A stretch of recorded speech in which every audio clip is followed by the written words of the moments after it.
10월 14일 하나님의 말씀을 함께 묵상하겠습니다. 오늘은 사무엘하 15장 24절에서 37절의 말씀을 함께 묵상하겠습니다. 지킬 박사와 하이드라는 소설의 제목을 한 번쯤 들어보셨을 것입니다.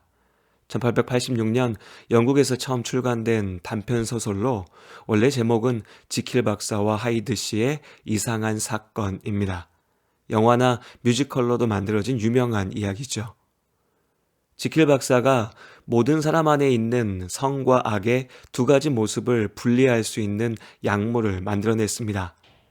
그는 약물을 스스로에게 시험하였고 그 결과 지킬 박사의 마음속에 감추어져 있던 악한 본성이 하이드라는 독립된 인격으로 나타났습니다. 선한 지킬 박사와 악한 하이드라는 두 인격이 한 몸 안에 머물게 되었고 결국 악한 하이드를 통제할 수 없게 된 지킬 박사가 자신이 영원히 하이드로 남게 될 것을 두려워하여 스스로 목숨을 끊는 것으로 이야기가 끝을 맺습니다. 소설 속 이야기는 재미를 위해 다소 극단적이고 자극적으로 표현되었으나 한 사람 안에 성과 악이 공존한다는 생각은 특별할 것 없는 우리 모두가 알고 있는 분명한 사실입니다. 성경이 말하는 사람의 상태, 아담 이래로 죄로 인해 타락한 우리의 모습이 그렇습니다. 기록한 바 의인은 없나니 하나도 없으며 깨닫는 자도 없고 하나님을 찾는 자도 없고 다 치우쳐 한 가지로 무익하게 되고 선을 행하는 자는 없나니 하나도 없도다. 로마서 3장 10절부터 12절까지의 말씀입니다. 세상에는 의롭고 선하다 존경받는 사람들이 여럿 있습니다. 그러나 우리는 그들의 모든 모습을 다 알지는 못합니다. 물론 보통의 사람들에 비할 바 없이 선한 사람들이 있습니다. 정의로울 수 있죠. 그럼에도 결코 완전할 수는 없습니다.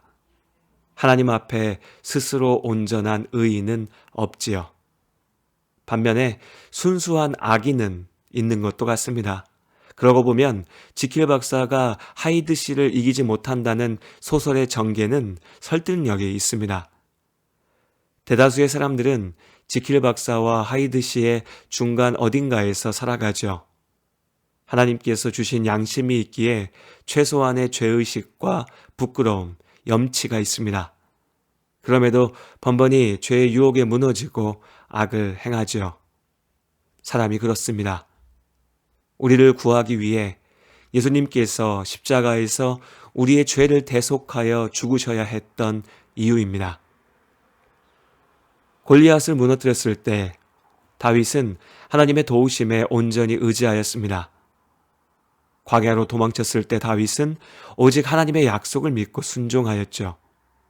블레셋의 수하에 머물던 망령 중에도 이스라엘 사람들을 지키고 돕기 위해 위험을 무릅썼던 다윗은 분명 선하고 의로운 사람이었습니다. 언약궤를 예루살렘으로 옮기며 기뻐 찬양했던 다윗은 신실한 예배자였죠.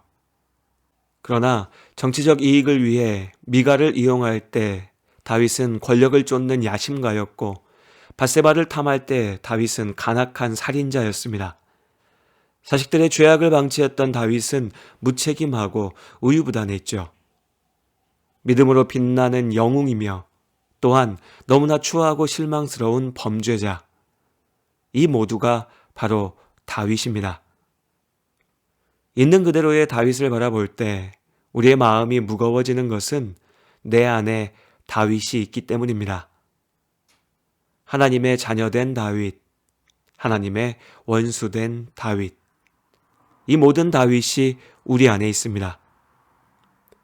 스스로의 의지와 능력으로 타락한 인간의 모순에 직면할 때 우리는 절망하게 됩니다. 지킬 박사와 같이 모든 것을 포기하게 되죠. 그러나 예수 그리스도께서 우리 안에 오셨기에 우리에게는 소망이 있습니다. 어둠 가운데 빛을 보았고 죽음을 넘어 생명을 얻습니다. 나는 죄를 이길 수 없으나 예수 그리스도의 십자가 복음을 믿는 내 안에 함께 하시는 성령의 능력으로 죄를 이기게 하십니다. 제사장 사독과 레위 사람들이 하나님의 언약궤를 메고 예루살렘을 떠나는 다윗을 따라 나섰습니다. 애당초 다윗이 예루살렘으로 옮겨왔던 언약궤인이 다윗을 따라 옮기는 것이 일견 합당해 보이기도 합니다.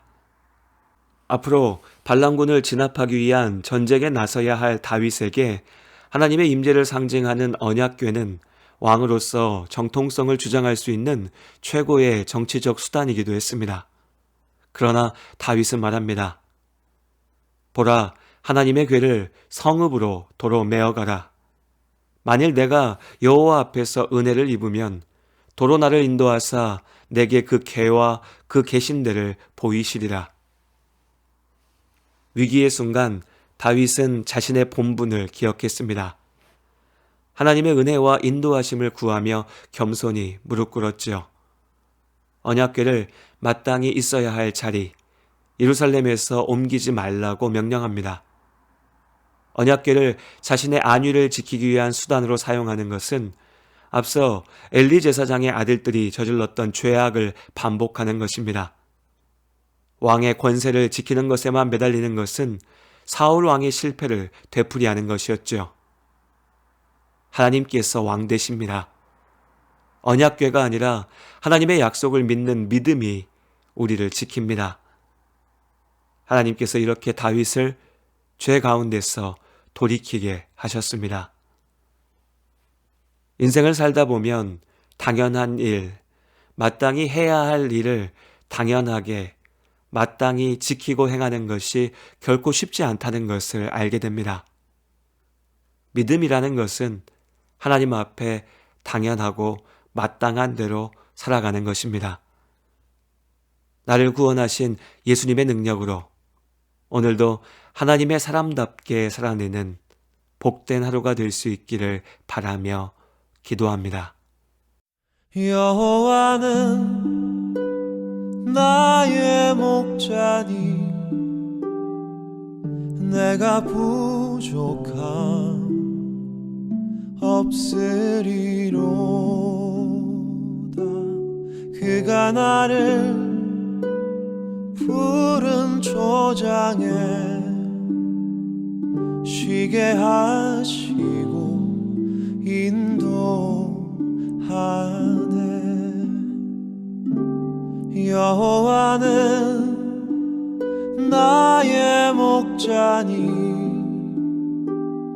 내가 부족함 없으리로다. 그가 나를 푸른 초장에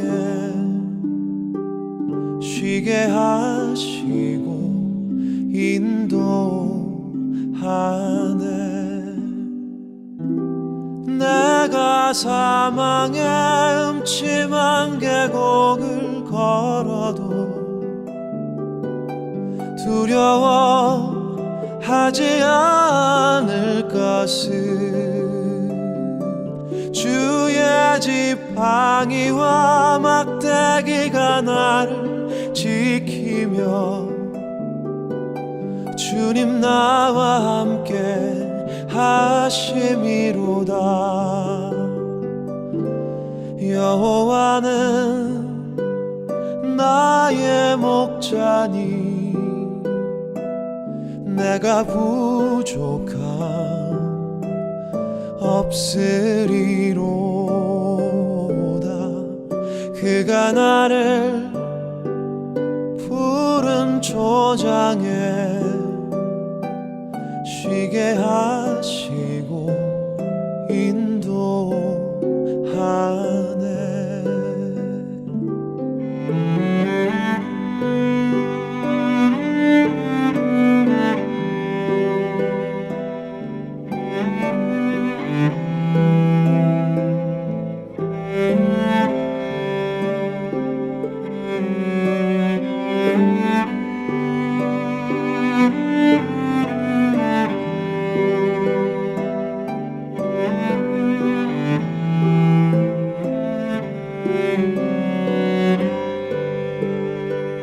주의 선하심과 주의 한결같은 사랑이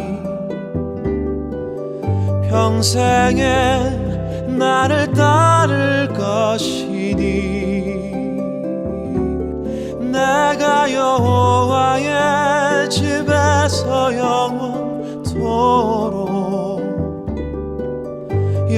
영원토록 거하리로다. 여호와는 나의 목자니 내가 부족함 없으리로다. 그가 나를 푸른 초장에 쉬게 하시고 인도하네. 쉬게 하시고 인도하네.